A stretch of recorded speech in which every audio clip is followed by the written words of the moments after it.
નમસ્કાર મિત્રો, આજના સવારના તાજા સમાચારમાં તમારું હાર્દિક સ્વાગત છે।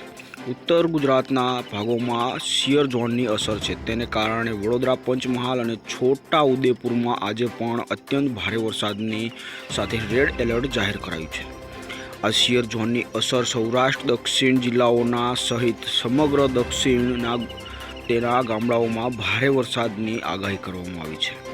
તેમણે જણાવ્યું છે કે 26 તારીખથી ચોમાસાની જોર ઓર વધશે, એટલે જ કહ્યું હતું કે જુલાઈમાં અંતમાં દરમિયાન કંઈક મોટું થશે। પણ અંબાલાલ પટેલની આગાહી કરતાં જણાવ્યું હતું કે કચ્છના અખાત, મધ્યપ્રદેશ અને રાજસ્થાન તરફ સિસ્ટમ પણ સક્રિય થઈ શકે છે।